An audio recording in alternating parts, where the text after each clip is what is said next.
चलिए शुरू करते हैं सेशन को, आगे बढ़ाते हैं हमारे डेली करंट अफेयर को। और आज के सेशन में हम 20 मार्च के सभी करंट अफेयर यहां पे एक एक करके डिटेल में डिस्कस करेंगे। गुड मॉर्निंग, आप सभी का क्रेजी जीके ट्रिक के डेली करंट अफेयर की सीरीज में स्वागत है। सेशन का पीडीएफ और मॉक टेस्ट आपको एप्लीकेशन पर मिल जाएगा। क्रेजी जीके ट्रिक एप्लीकेशन को चेकआउट कीजिए। इसके अलावा देखिए गुड़ी पड़वा की सेल आपके लिए चल रही है एप्लीकेशन पर, जहां पर आपको सभी कोर्सेस अभी काफी अफोर्डेबल प्राइस पर देखने को मिल जाएंगे। स्पेशली आप एप्लीकेशन से 100 आवर जीएस का कोर्स और इसके अलावा सिविल सर्विसेज के लिए आरएम 2.0 को ज्वाइन कर सकते हैं। ये भी आपको काफी अच्छे डिस्काउंट में अभी मिल जाएंगे, तो चेकआउट कीजिए एप्लीकेशन को, पीडीएफ भी ले लीजिएगा। तब तक हम चलते हैं सबसे पहले क्वेश्चन की तरफ, और ये काफी इंपॉर्टेंट क्वेश्चन भी है, तो नोट कीजिएगा। वर्ल्ड हैप्पीनेस इंडेक्स 2026 में इंडिया की रैंक क्या है? देखिए यहां पर बात की जा रही है वर्ल्ड हैप्पीनेस इंडेक्स की। इस इंडेक्स में खुशियों को मेजर किया जाता है, मतलब हैप्पीनेस को कैलकुलेट किया जाता है। हैप्पीनेस को अलग अलग इंडिकेटर्स के आधार पर देखा जाता है कि कौन सा देश कितना ज्यादा खुश है। अब इंडिकेटर्स क्या हो सकते हैं? तो व्यक्ति को खुशी काय में मिलेगी? एक तो देश में जीवन प्रत्याशा की जो दर है वो अच्छी हो, मतलब लोग ऑन एवरेज ज्यादा जीते हों। इसके अलावा एजुकेशन सेक्टर अच्छा हो, हेल्थ सेक्टर अच्छा हो, लोगों में गवर्नेंस जो है, गवर्नेंस, गुड गवर्नेंस उस देश में देखने को मिल रही हो, गवर्नमेंट लोगों के लिए अच्छा काम कर रही हो, करप्शन ना के बराबर हो, पूरी तरीके से शून्य हो। तो ये कुछ इंडिकेटर्स होते हैं कि कोई भी देश में व्यक्ति खुश होगा। ओके, तो इन सभी इंडिकेटर्स के आधार पर, अलग अलग इंडिकेटर्स से कुछ मैंने आपको एग्जांपल दिए, इनके आधार पर नापा जाता है वर्ल्ड हैप्पीनेस इंडेक्स को। अब 2026 का ये जो इंडेक्स आया ना, इसमें इंडिया को 116 रैंक पर रखा गया है। इस इंडेक्स में टोटल 147 कंट्रीज को रैंक किया गया, और 147 कंट्रीज में इंडिया की रैंक है 116। लास्ट ईयर 2025 में जब इंडेक्स आया था तब इंडिया की रैंक थी 118, मतलब 2 रैंक की हमारी सुधार हुई है वर्ल्ड हैप्पीनेस इंडेक्स 2026 में। तो याद रखिएगा, ये क्वेश्चन पूछा जा सकता है। वर्ल्ड हैप्पीनेस रिपोर्ट, अब यहां पर एक और क्वेश्चन आता है कि जारी कौन करता है? तो जारी करने वाली संस्था है United nation sustainable development solution network. United nation की बॉडी है, ये हर साल वर्ल्ड हैप्पीनेस रिपोर्ट या इंडेक्स को जारी करती है। 2026 के इंडेक्स में 147 कंट्रीज को रैंक किया गया, जिसमें इंडिया को 116 रैंक पर रखा गया। 2025 में हमारी रैंक क्या थी? 118। अब बात आती है कि वर्ल्ड का सबसे खुशहाल देश कौन सा है, सबसे हैप्पी कंट्री कौन सी है? तो यह है फिनलैंड। यूरोपीय कंट्री है, लगातार 90 साल, ये 90 साल लगातार वर्ल्ड हैप्पीनेस इंडेक्स में पहले स्थान पर है। अगर हम टॉप 3 कंट्रीज की बात करते हैं तो पहले पर फिनलैंड, सेकंड पर आइसलैंड और थर्ड पर है डेनमार्क, यूरोपीय देश।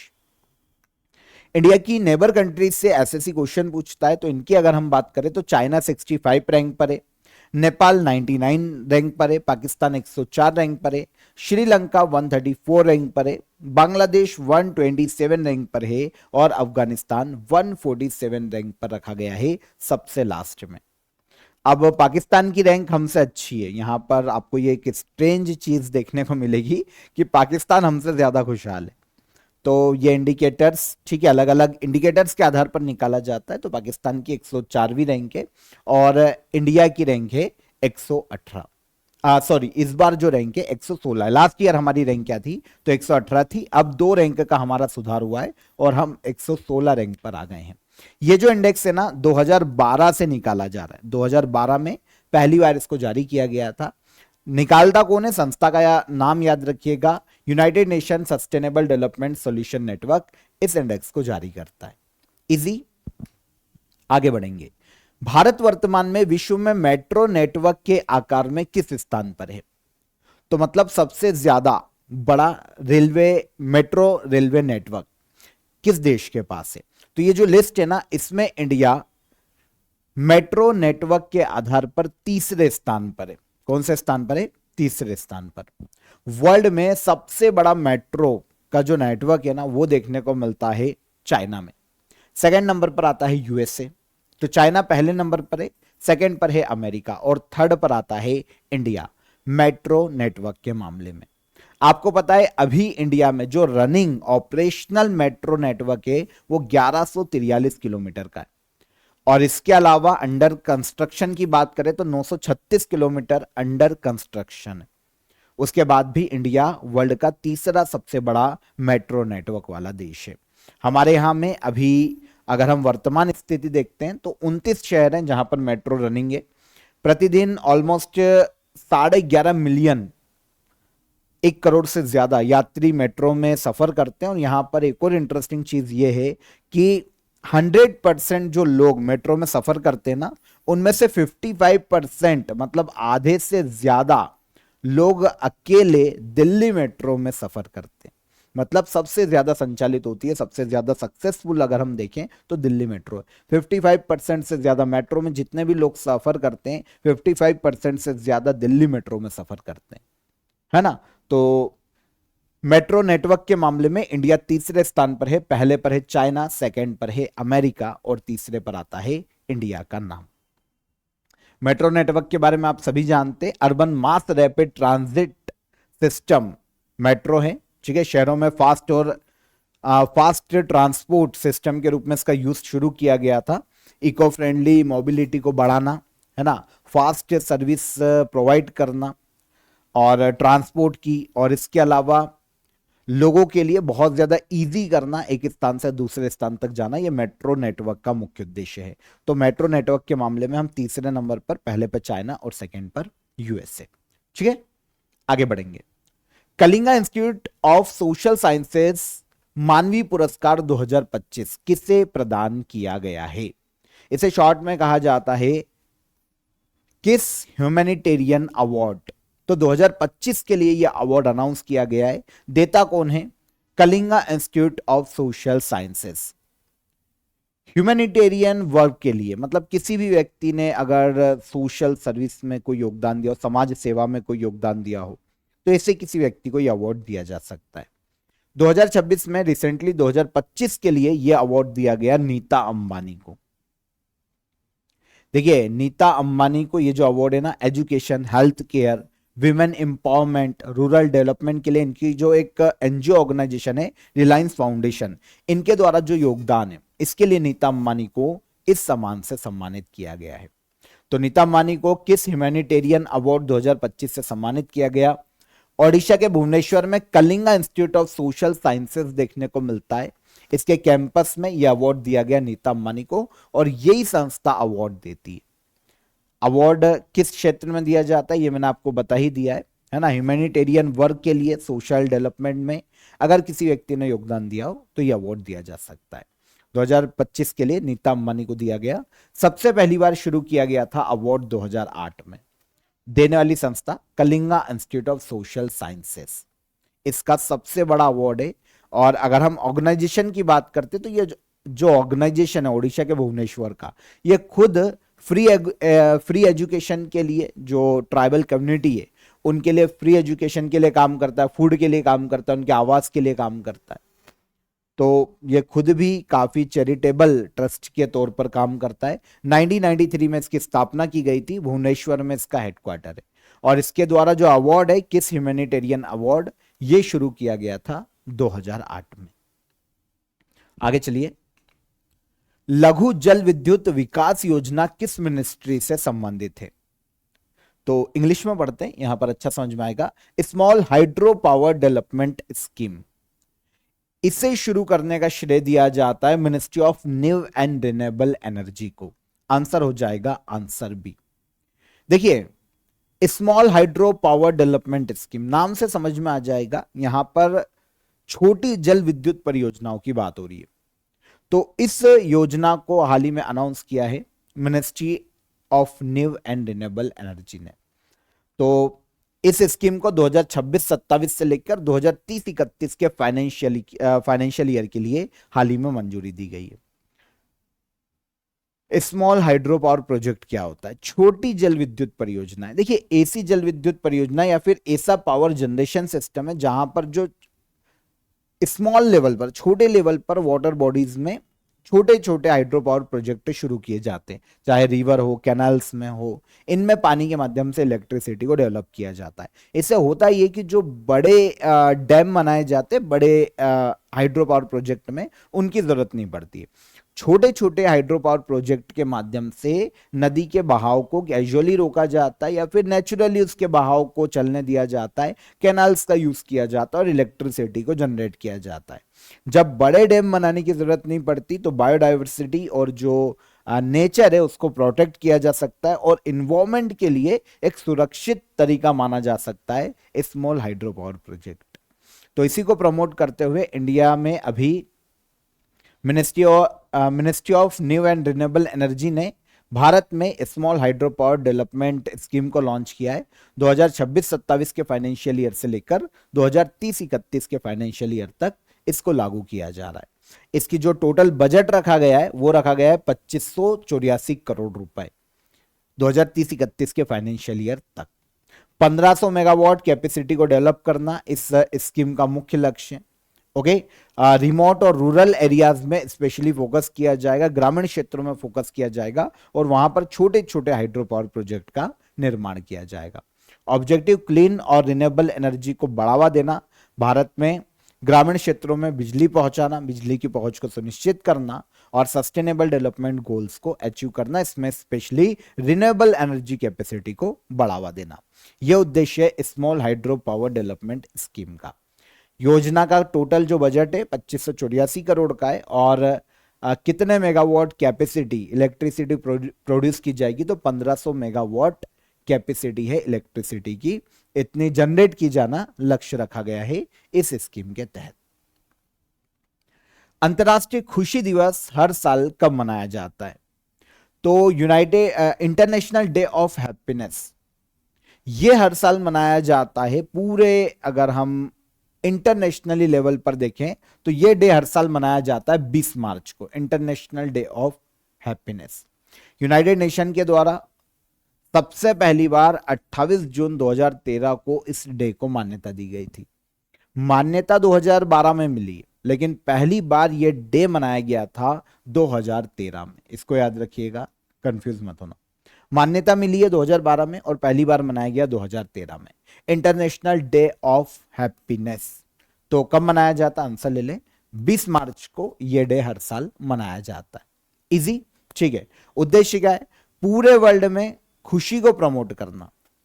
और खुशियां कहां से आएगी, तो उसके लिए मैंने आपको बताया था हैप्पीनेस को जब काउंट किया जाता है तो अलग अलग इंडिकेटर्स देखे जाते हैं, जैसे हेल्थ सिस्टम अच्छा हो किसी भी देश में एजुकेशन अच्छी हो, जीवन प्रत्याशा दर अच्छी हो, जीने की जो औसत एज है वो ज्यादा हो, है ना, करप्शन ना हो, लोगों में जो इथिक्स है वो अच्छे डेवलप हुए हों, या फिर जो गुड गवर्नेंस मॉडल किसी देश में हो, तो इनके प्रति लोगों को अवेयर करना, सरकारों को अवेयर करना, और जो खुशी का महत्व है, जीने के लिए जो जरूरी एक एहसास है, उसके प्रति लोगों को मोटिवेट करना, प्रेरित करना, इस डे को मनाए जाने का मुख्य उद्देश्य है। तो 2012 में यह अनाउंस किया गया था और पहली बार 2013 में मनाया गया। अभी तक ऑफिशियली थीम इसकी आई नहीं है, तो थीम मैं आपको बता नहीं पा रहा हूं, आएगी तो मैं आपको इसको बता दूंगा। यूनाइटेड नेशन के आपको पता है 17 सस्टेनेबल डेवलपमेंट गोल्स से, जो कि कहीं ना कहीं एक खुशहाल जीवन के लिए बहुत जरूरी, एक जो हैप्पी लाइफ होती है, जो खुशी वाले जीवन होता है, उसके लिए बहुत जरूरी है ना। तो 17 सस्टेनेबल डेवलपमेंट गोल्स अगर आप कभी देखेंगे ना यूनाइटेड नेशन के, 2015 में यूनाइटेड नेशन ने लॉन्च किए थे और 2030 तक इस लक्ष्य को पूरा करने का लक्ष्य रखा था कि हम 17 सस्टेनेबल डेवलपमेंट गोल्स को अचीव करेंगे। तो इनमें क्या है, एक तो करप्शन खत्म किया जाएगा, है ना, रिन्यूएबल एनर्जी को बढ़ावा दिया जाएगा, हेल्थ इंफ्रास्ट्रक्चर को डेवलप किया जाएगा, जो हंगर है उसको वर्ल्ड से खत्म किया जाएगा, भूखमरी को। इस तरीके से काफी सारे डेवलपमेंट गोल्स से इन्हें कहा जाता है 17 सस्टेनेबल डेवलपमेंट गोल्स। किसके हैं? यूनाइटेड नेशन के। 2015 में यूनाइटेड नेशन ने इन गोल्स को बनाया था। तो आई होप समझ पाए होंगे, ये कहीं ना कहीं जीवन को सरल ढंग से खुशी के साथ जीने के लिए बहुत जरूरी है, इसीलिए यूनाइटेड नेशन ने इनको अनाउंस किया था। तो इंटरनेशनल डे ऑफ हैप्पीनेस समझ में आ गया, 20 मार्च को मनाया जाता है। इसके अलावा मैंने आपको एक ऑर्डिनेंस मैन्युफैक्चरिंग डे बता दिया था 18 मार्च को, और इंटरनेशनल कस्टमर डे को याद रखिए, ये भी इंटरनेशनल लेवल पर मनाया जाता है, ये 19 मार्च को मनाया जाता है। यूनाइटेड नेशन की स्थापना 1945 में पहली बार ये अनाउंस किया गया था, एडॉप्ट किया गया था यूनाइटेड नेशन चार्टर को, और पहली बार यूनाइटेड नेशन का गठन किया गया था 24 अक्टूबर 1945 को, है ना। तो ये इंपॉर्टेंट है, न्यूयॉर्क में इसका हेडक्वार्टर देखने को मिलता है, यूएसए में। आगे चलें, वर्ष 2026 का मार्क लिंटन इतिहास पुरस्कार किसे प्रदान किया गया? मार्क लिंटन हिस्ट्री प्राइज 2026 के लिए यह अवार्ड दिया गया है विलियम डेलरिम्पल को। तो विलियम डेलरिम्पल की बात करें तो ये यूनाइटेड किंगडम के एक बहुत ही फेमस हिस्टोरियन है ना, विलियम डेलरिम्पल। तो मार्क लिटन हिस्ट्री प्राइज इनको हाल ही में प्रदान किया गया। एक्चुअल में इन्होंने एक बुक लिखी है जो कि इंडिया से रिलेटेड है। ये अवार्ड इसलिए इंपॉर्टेंट हो जाता है क्योंकि इनकी जो बुक है ना वो इंडिया से रिलेटेड है। इनकी जो बुक है उसका नाम है the golden road, how ancient India transformed the world. तो इस बुक को लिखने का श्रेय दिया जाता है विलियम को।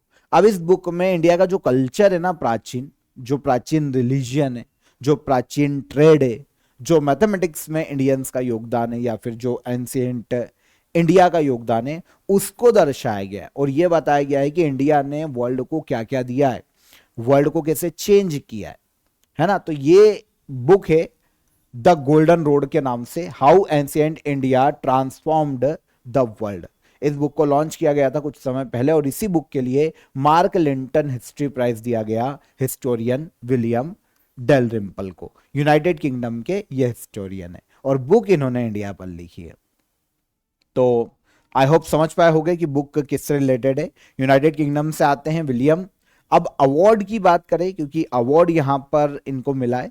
एक्चुअल में अवार्ड है ना दो अलग अलग संस्थाओं के द्वारा मिलकर दिया जाता है।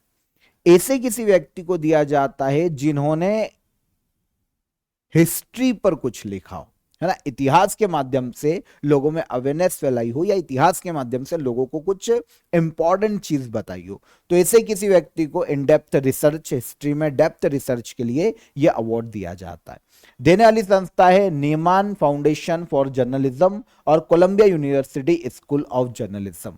ये जर्नलिज्म की दोनों ऑर्गेनाइजेशन है, यूएसए की स्पेशली। तो इनके द्वारा दिया जाता है मार्क लिंटन हिस्ट्री प्राइज।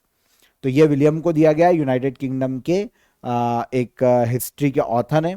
और इस अवार्ड के तहत जो प्राइज मनी दी जाती है वो 10,000 अमेरिकी डॉलर दी जाती है। तो एनुअल अवार्ड है, हर साल ये अवार्ड दिया जाता है। आगे चलिए, आईओएस सागर इनिशिएटिव का संबंध किस क्षेत्र से है? आईओएस सागर इनिशिएटिव ये इंडियन नेवी का एक इनिशिएटिव है। इसका संबंध है मैरीटाइम सिक्योरिटी से, समुद्री सुरक्षा को सुनिश्चित करने से संबंधित है आईओएस सागर इनिशिएटिव।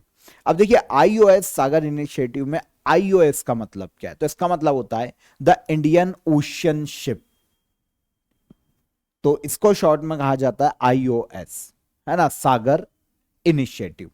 इंडियन नेवी का एक इनिशिएटिव है। ये 2025 में शुरू किया गया था। यहां पर इसको आपको ऐसे समझना पड़ेगा कि 2026 में अभी आयोजित किया गया, और ये दूसरा एडिशन है। जैसे आपको पता है मिलिट्री एक्सरसाइज या नेवल एक्सरसाइज का जैसा आयोजन किया जाता है ना, ये भी एक प्रकार की नेवल एक्सरसाइज ही है जो इंडियन नेवी आयोजित करवाती है, लेकिन मल्टीपल कंट्रीज यहां पर पार्टिसिपेट करती है। क्यों? इंडियन ओशियन का जो क्षेत्र है वहां पर मैरीटाइम सिक्योरिटी को सुनिश्चित करने के लिए। तो इंडियन ओशियन से लगे हुए जो कंट्रीज है वो पार्टिसिपेट करती है आईओएस सागर इनिशिएटिव में, जो कि इंडियन नेवी का एक इनिशिएटिव है।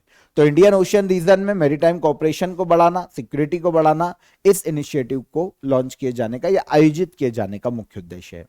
2025 में पहला एडिशन इसका आयोजित किया गया था। अब 2026 में इसका सेकेंड एडिशन आयोजित किया गया है। इंडियन ओशियन रीजन के 16 देशों ने यहां पर पार्टिसिपेट किया है। 16 देशों की नेवी ने पार्टिसिपेट किया है। अब देखिए इसका आयोजन कैसे किया जाता है। पहले क्या होता है, सारे देश जो भी पार्टिसिपेट कर रहे हैं उनके जो नेवी के ऑफिसर होते हैं वो मिलकर ट्रेनिंग करते हैं एक जगह पर उनकी ट्रेनिंग करवाई जाती है, फिर उनको शिप में भेजा जाता है और समुद्र में फिर वो अभ्यास करते हैं। पहले ट्रेन किया जाता है, फिर समुद्र में उस चीज का उनको अभ्यास करवाया जाता है। तो ये जो 16 देशों के जो नेवी के ऑफिसर है ना, ये इंडियन शिप आईएनएस सुनैना पर सवार होकर मुंबई के तटीय जो क्षेत्र है समुद्र का, वहां पर इन्होंने मिलकर ये अभ्यास करेंगे। आई होप समझ में आया होगा। तो इसी अभ्यास को, ताकि जो इंडियन ओशियन रीजन है वहां पर मेरीटाइम सिक्योरिटी को सुनिश्चित किया जा सके, तो इस उद्देश्य से आईओएस सागर इनिशिएटिव इंडियन नेवी ने शुरू किया था लास्ट ईयर 2025 में, पहला एडिशन। अब दूसरा एडिशन इसका आयोजित किया गया 2026 में। और जो शिप है, किस शिप पर एक्सरसाइज की गई, अभ्यास किया गया, प्रशिक्षण किया गया, तो यह है आईएनएस सुनैना। इस पर प्रशिक्षण किया जाएगा। कहां पर? तो मुंबई से के जो तटीय क्षेत्र है वहां पर। दुनिया का सबसे बड़ा नारियल उत्पादक देश कौन है? पूरे वर्ल्ड में सबसे बड़ा नारियल प्रोड्यूसर की बात करें तो ये इंडिया है, वर्ल्ड का सबसे बड़ा नारियल प्रोड्यूसर। अभी एक रिपोर्ट प्रकाशित की गई थी जिसमें बताया गया कि दुनिया का सबसे बड़ा कोकोनट प्रोड्यूसर इंडिया है। वर्ल्ड के कुल कोकोनट प्रोडक्शन का ऑलमोस्ट 30.3% इंडिया अकेले प्रोड्यूस करता है। इंडिया में हर साल अगर हम नारियल का प्रोडक्शन देखें तो 21,373 मिलियन कोकोनट का प्रोडक्शन किया जाता है इंडिया में। परसेंटेज वाइज देखें तो 30% से ज्यादा ये शेयर है। तो पूरे वर्ल्ड में इंडिया नारियल का सबसे बड़ा प्रोड्यूसर है। इंडिया में 3 करोड़ लोग हैं जो कि डायरेक्ट या इनडायरेक्ट कोकोनट बिजनेस से जुड़े हुए हैं। इनमें से 1 करोड़ तो फार्मर है जो कि कोकोनट उगाते, और फिर बाकी 2 करोड़ ऐसे लोग हैं जो कि उससे रिलेटेड काम करते हैं। 1 करोड़ डायरेक्ट फार्मर जो कि उगाते हैं, और बाकी के 2 करोड़ इनडायरेक्टली नारियल से जुड़े हुए बिजनेस में लगे हुए हैं। यूनियन बजट 2026-27 में भारत में नारियल प्रोडक्शन को बढ़ाने के लिए एक स्कीम की घोषणा की गई थी, नारियल संवर्धन योजना, है ना, कोकोनट प्रमोशन स्कीम। ये यूनियन बजट 2026-27 में अनाउंस किया गया था, इस बार जो बजट रखा गया है। इस बजट के इस स्कीम के तहत, मतलब नारियल संवर्धन योजना की बात करते तो 350 करोड़ रुपए बजट एलोकेट किया गया है। नारियल की खेती के साथ काजू और कोको को भी इसमें शामिल किया गया है, पर यह 350 करोड़ रुपए का बजट है ना। सेंट्रल सेक्टर की स्कीम है, सेंट्रल गवर्नमेंट की स्कीम है। नारियल उगाने वाले क्षेत्रों में जो नारियल के किसान हैं उनकी आमदनी को बढ़ाना, नारियल की क्वालिटी, प्रोडक्शन और उसके विकास में योगदान देना, नारियल किसान की इनकम को बढ़ाना इस योजना का मुख्य उद्देश्य है। तो नई नई जो टेक्नोलॉजी है उसका यूज किया जाएगा नारियल के उत्पादन में। इरिगेशन और न्यूट्रिशन मैनेजमेंट पर भी यहां पर ध्यान दिया जाएगा इस स्कीम के तहत। 2026-27 के यूनियन बजट में नारियल संवर्धन स्कीम को अनाउंस किया गया है। 350 करोड़ की ये स्कीम है नारियल किसानों की आजीविका को बढ़ाने के लिए। और पूरे वर्ल्ड में अभी भी नारियल का सबसे बड़ा उत्पादक कौन? तो यह है इंडिया। भारत ने तमिलनाडु के मट्टुम तट पर फ्लोटिंग लिडार बुई सिस्टम का सफल परीक्षण किया है। यह किससे संबंधित है? तो थोड़ा सा नाम अलग लगेगा पर आपको समझ में आ जाएगा ना, तो फिर बहुत इजी है। फ्लोटिंग लिडार बुई सिस्टम, इसका प्रशिक्षण किया है इंडिया ने हाल ही में तमिलनाडु के मट्टुम तट पर। तमिलनाडु का एक तट है मट्टुम तट। एक्चुअल में ये जो सिस्टम है ना, ये वेदर और विंड मेजरमेंट के लिए इसका विकास किया गया है। मौसम और पवन जो वायु है उसके सही मापन के लिए एक प्रकार का सिस्टम है जो डेवलप किया गया है। तैरता हुआ कोई उपकरण है ना, तैरता हुआ एक सिस्टम है, उपकरण है, जिसको फ्लोटिंग लिडार बुई सिस्टम नाम दिया गया है। यहां पर आप इसकी इमेज देखिए, इक्विपमेंट लगे हुए इसकी। किसका मापन करेगा? मौसम का, वेदर का, और वहां पर जो विंड है उसके मापन के लिए इसको बनाया गया है। और पूरी तरीके से भारत में निर्मित है, स्वदेशी रूप से निर्मित। National institute of ocean technology ने इसे डेवलप किया है, पूरी तरीके से भारत में निर्मित। तो तमिलनाडु के मुट्टुम तट पर इसका सफल परीक्षण किया गया। देखिए यहां पर एक वर्ड है फ्लोटिंग लिडार। लिडार का मतलब है लाइट डिटेक्शन एंड रेंजिंग। एक सिस्टम है, मतलब लिडार, इसको एक शॉर्ट में नाम दे दिया। इसका फुल देखेंगे तो light detection and ranging Bui system या बॉय सिस्टम, एक समुद्र में तैरने वाला उपकरण। इसको नाम दिया गया है। एक्चुअल में हवा की गति क्या है, दिशा को मापने के लिए इसका यूज किया जाएगा, इस टेक्नोलॉजी का स्पेशली, ताकि इन फ्यूचर जो भारत के समुद्री क्षेत्र है वहां पर अगर कोई तूफान आने वाला है उसकी जानकारी सही समय पर लोगों तक पहुंचाई जा सके, वेदर की जानकारी लोगों तक सही ढंग से सही समय पर और सटीक जानकारी दी जा सके, इसके लिए इस टेक्नोलॉजी को या सिस्टम को डेवलप किया गया है। यह टेक्निक जो है लेजर पल्स का उपयोग करके समुद्र तल से 300 मीटर ऊपर तक जो मौसम है ना उसकी सटीक जानकारी दे सकती है, और इसको नाम दिया गया है फ्लोटिंग लिडार बुई सिस्टम। तो तमिलनाडु में इसका सफल परीक्षण किया गया। अब जिस संस्था ने इसको बनाया है national institute of ocean technology, तो इस संस्था का उद्देश्य मरीन टेक्नोलॉजी को विकसित करना, समुद्र से जुड़ी हुई रिसर्च और रिसोर्सेस को बढ़ावा देना और उसके विकास के लिए काम करना। 1993 में संस्था बनी थी, चेन्नई में ही इसका हेडक्वार्टर है और मिनिस्ट्री ऑफ अर्थ साइंस के अंतर्गत यह संस्था काम करती है। लास्ट क्वेश्चन सिंपल है, गुड़ी पड़वा या उगादी 2026 कब मनाया गया है? तो 2026 में गुड़ी पड़वा या दक्षिण में से उगादी फेस्टिवल कहा जाता है हिंदू नववर्ष के रूप में, यह मनाया गया था 19 मार्च को। Simple question. एक्चुअल में यह विक्रम संवत से जुड़ा हुआ एक फेस्टिवल है, हिंदू रिलीजन में इसे सेलिब्रेट किया जाता है नव वर्ष के रूप में। महाराष्ट्र में इसे गुड़ी पड़वा कहा जाता है, उत्तर भारत के कुछ रीजन में भी गुड़ी पड़वा कहा जाता है, दक्षिण में आंध्र प्रदेश, तेलंगाना और कर्नाटका में इसे उगादी के रूप में सेलिब्रेट किया जाता है।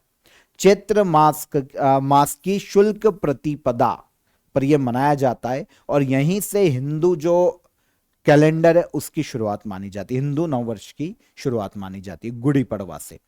तो विक्रम संवत की यहां पर बात करनी पड़ेगी। एक पंचांग है जो कि भारत का एक ट्रेडिशनल कैलेंडर है, हिंदू धर्म के अनुसार फॉलो किया जाता है।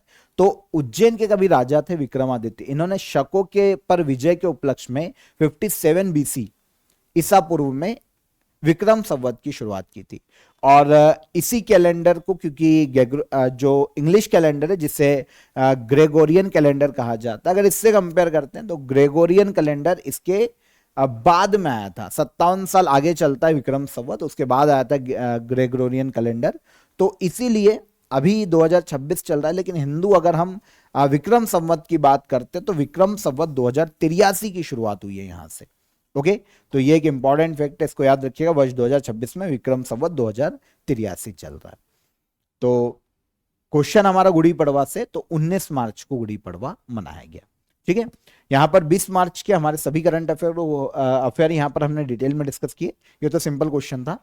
कल के क्वेश्चन रिवाइज कर लेते हैं, एक बार हम करंट अफेयर रिवाइज कर लेते हैं। हिंदी भाषा के लिए साहित्य अकादमी अवार्ड 2025 से किसे सम्मानित किया गया? तो यह दिया गया किसे? ममता कालिया को। Initiative of the year award हाल ही में किस देश के सेंट्रल बैंक को दिया गया? तो यह दिया गया आरबीआई को, रिजर्व बैंक ऑफ इंडिया को। कुसुनपुर गांव जो खबरों में है, किस राज्य का पहला स्मार्ट विलेज बनने जा रहा है? ओडिशा का। सुप्रीम कोर्ट ने किस कानून के सेक्शन 60 के सब क्लॉज 4 के तहत दत्तक माताओं के मातृत्व अवकाश से जुड़े प्रावधानों को असंवैधानिक घोषित किया है? तो यह है social security code 2020। City union bank ने किसे अपना ब्रांड एम्बेसडर नियुक्त किया है? तो सिटी यूनियन बैंक ने अपना ब्रांड एम्बेसडर नियुक्त किया है किसको? यह है रविंद्र जडेजा। इंडियन चाइमी फिल्म ने best director award New York short animation festival में जीता है। इसके डायरेक्टर कौन है? तो डायरेक्टर कौन है? डॉक्टर पार्थ सारथी महंत। गोधाम योजना हाल ही में किस राज्य में शुरू की गई है? इसको शुरू किया गया है छत्तीसगढ़ राज्य में। भारत ट्राइब्स फेस्ट 2026 का आयोजन कहां किया जा रहा है? इसका आयोजन किया जा रहा है नई दिल्ली में। नौरोज किस धर्म के नववर्ष के रूप में मनाया जाता है? तो यह पारसी नववर्ष के रूप में मनाया जाता है। ऑर्डिनेंस फैक्ट्री दिवस भारत में हर साल कब मनाया जाता है? तो यह मनाया जाता है कब? 18 मार्च को। ये सारे करंट अफेयर कल के सेशन के रिवाइज हो जाते हैं हमारे। क्वेश्चन ऑफ द डे का आंसर ले लेते हैं। वर्ष 2004 में भारत की पहली शास्त्रीय भाषा किसे घोषित किया गया? तो यह है तमिल। भारतीय शास्त्रीय गायक पंडित जसराज का संबंध किस संगीत घराने से है? तो यह है मेवाती घराना। मन्नार की खाड़ी बायोस्फीयर रिजर्व यूनेस्को में 2001 में शामिल किया गया था। तो ये तीनों क्वेश्चन के हमारे आंसर हो गए। आज के क्वेश्चन ऑफ द डे देख लीजिए। तारापुर परमाणु ऊर्जा संयंत्र किस राज्य में स्थित है? आरटीआई अधिनियम कब पारित किया गया था? Right to information. शबरीमाला मंदिर भारत के किस राज्य में स्थित है? आई थिंक तीनों क्वेश्चन सिंपल है। कमेंट में आंसर कीजिएगा। सेशन पसंद आया हो तो लाइक और शेयर कर दीजिए, और चैनल पर पहली बार आए हो तो चैनल को सब्सक्राइब कर लो। हम कल फिर मुलाकात करेंगे नेक्स्ट डे के करंट अफेयर में। तब तक अपना ख्याल रखिए। जय हिंद, जय भारत।